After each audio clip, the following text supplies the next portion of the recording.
Howdy, folks. My name's Griffin, and while I work here at Instrumentl as an onboarding advisor, I actually moonlight as a director of a sustainability nonprofit in my community here in Southern Kentucky.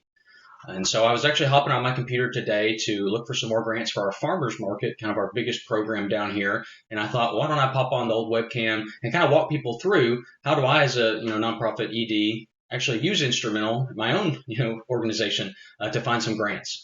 So if I'm looking at my Instrumentl account, I'm going to go over here to this plus project button. So if I click on that, it is going to bring me to our little creation page. And so I'm just going to go ahead and type in Bounty of the Barrens, and then I can go ahead and click Save and Continue.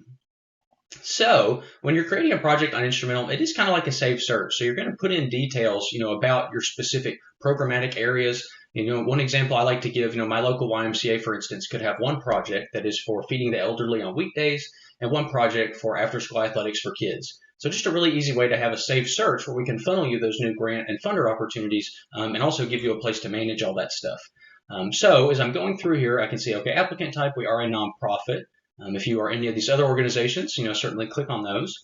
If I go down, we are not faith-based. Now, we do serve inside the United States. And with Instrumentl, if you are national in scope, that's great. You can certainly click that. But the way that Instrumentl works on the research side, if you can get more specific, we can actually show you more things.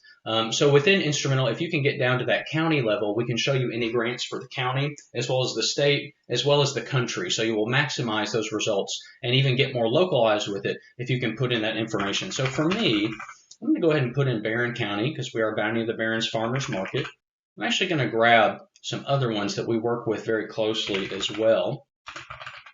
Let me do that really quickly right here. And then let me go ahead and grab maybe Metcalf and I think maybe Hart.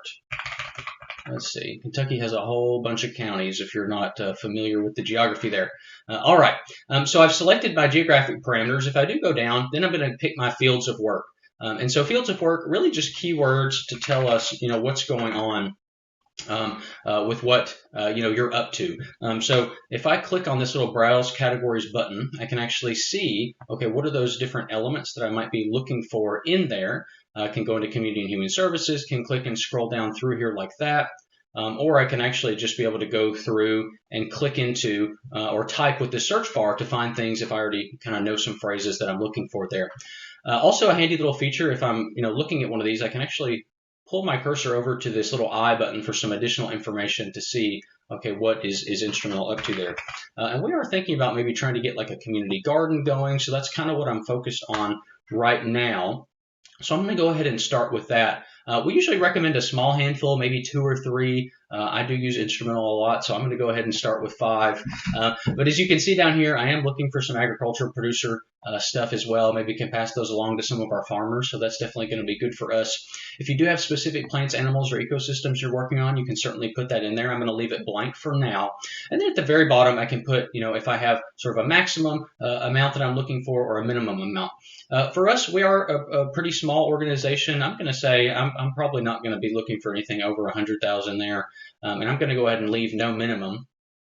And then down here at the bottom, I can actually click on, okay, what are these funds going to be used for? So project, program, general operating, you can see right there the explanations. That's going to be good for me. We are looking to do some education outreach, like with the local schools, maybe with that community garden. So I'm going to go ahead and click that there. We do actually have a capital project that we're working on, trying to build a permanent structure for the farmers. So I'm going to click that as well. And I'm going to leave that one blank. We're not really looking for that right now. At the bottom, if you are an academic researcher, you can certainly use those. And then the very, very bottom can see, what types of funders are we looking for. So I'm definitely looking for corporate. I'm definitely looking for private. State and local government would be great. Federal government. I'm actually going to click all of them for now. But if you are focused maybe on corporate and private foundations, maybe don't want to fool with maybe the more, in-depth and sort of drawn-out process with the government grant sometimes, you can certainly leave that blank. So I'm going to go ahead and click Save and Exit there. Okay, nice job. Thank you, Instrumentl, for that compliment there. And then it's going to go ahead and pull those results for me. So you can see it found 105 foundation grants, 33 corporate, 59 government grants. So if I click Let's Go, I can see right here, I'm now in my Matches tab in this Bounty of the Barrens project that we created together. And so I'm actually going to start with my funding opportunity matches. And I'm going to look at these filters. That's usually where I like to start my search. So if I go into this area, I can actually dive into any of those parameters that I put into my project setup within that filter area. So if I click on it, I can go through and look at specific funding uses. So if I did just want to look at Gen Ops, Education Outreach Project Program, etc., if I just wanted to look at a specific field of work, so as I'm creating this project, maybe I'm really trying to figure out, okay, what are those keywords, what are those fields of work that are really doing the lifting that I need, that really align with what I'm after. Maybe I have some questions about some of those. Maybe I'm not totally sure if that's the right field of work. I can actually go through and prioritize those and then see, okay, agricultural crops, do those seem to align with what I'm after? So that's usually a good way to litmus test for that. I love to go through and do the county information. So if I do want to click through and see, okay, are any of these specific to one of my specific counties, that's definitely an easy way to do that. And then at the very bottom, can go through and look at those different funder types. So if I did want to focus on corporate and private stuff, we have had a lot more luck with corporations lately. So I might go ahead and lean into that and maybe start there. So that's it for now. That's kind of how I would get my process up and running. If you do have any questions, certainly let us know, and we'll be excited to help you out. All right, take care. Bye-bye.